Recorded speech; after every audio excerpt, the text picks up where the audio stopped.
தமிழ் வணக்கம்.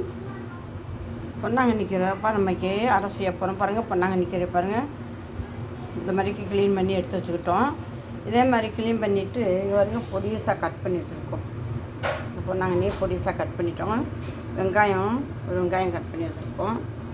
அது மாவு கலவை மாவு, சிறுதானியங்கள்லாம் சேர்த்து மாவு செய்வோம், தோசை செய்யும் மாவு அரைச்சி வச்சுருக்கோம்.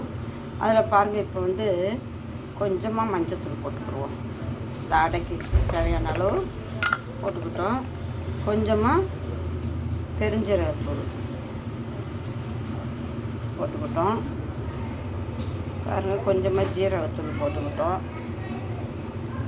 உப்பெல்லாம் ஏற்கனவே இதில் போட்டிருக்கு. இப்போ இந்த கீரையை இதில் நம்ம சேர்த்துக்கிடுவோம்.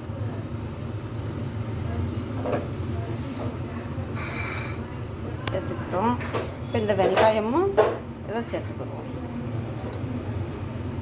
எல்லாத்தையும் ஒன்றா நல்லா கிண்டிடுவோமே.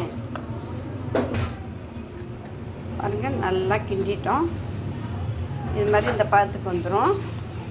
இப்போ இந்த அடையா செஞ்சிடும். பொன்னாங்கண்ணி கீரையை போட்டு நம்ம அடையா செய்கிறோம். தோசைக்கல்ல எடுத்து வச்சு பாருங்கள், எந்த எண்ணெய்னாலும் ஊற்றிக்கலாம்.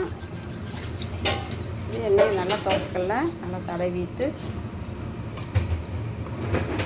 இப்போ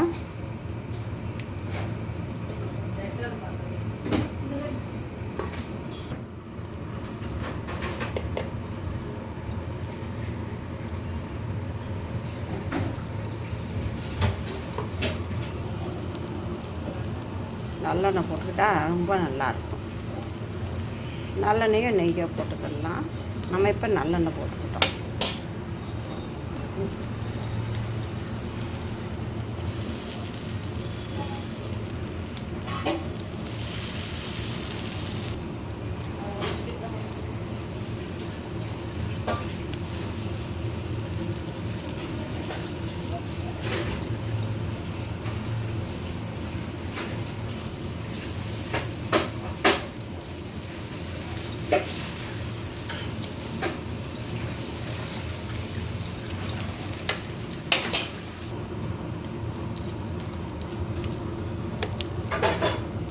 நல்லா வெந்துருச்சு பாருங்களேன்.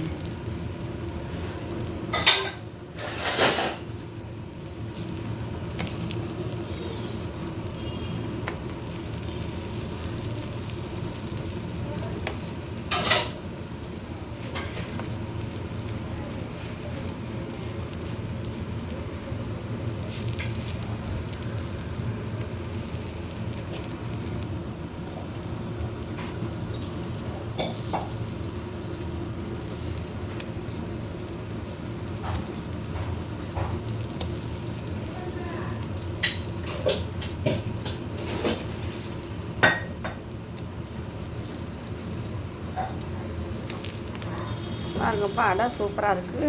இது மாதிரிக்கு நீங்களும் செஞ்சு குழந்தைங்களுக்கு ஊட்டலாம். காரம் இல்லாமல் குழந்தைங்களுக்கு ஊட்டலாம். நீங்களும் செஞ்சு சாப்பிட்லாம். கீரைக்கு வெறும் தோசையாக சாப்பிட்றதுக்கு இது மாதிரிக்கு செஞ்சு அப்படி சாப்பிட்டா ரொம்ப நல்லது உடம்புக்கு. இது மாதிரிக்கு நல்லா கொஞ்சம் முருகலாக வச்சு இது மாதிரி சாப்பிட்டா எண்ணெய் வேணான்னு கொஞ்சம் போட்டுக்கரலாம். எண்ணெய் அதிகமாக தேவைப்படலைன்னா இது மாதிரி எடுத்துக்கிடலாம். சட்னி, சாம்பார், கூட்டு, பொரியல் எல்லாத்துக்கும் சேர்த்து இது வச்சு ஜாயின் பண்ணி சாப்பிட்டுக்கிறலாம். அருமையான அடை பாருங்கள். இது மாதிரி செஞ்சு சாப்பிடுங்க, குழந்தைங்களுக்கு கொடுங்க. ரொம்ப நல்லது. கீரை சாப்பிட்றது ரொம்ப நல்லது. கீரையாக சாப்பிட்டா பிடிக்காது. இது மாதிரி கலந்து வச்சுக்கிட்டோம்னா ரொம்பவே நல்லாயிருக்கும். கண்டிப்பாக அதை செஞ்சு சாப்பிட்றீங்க.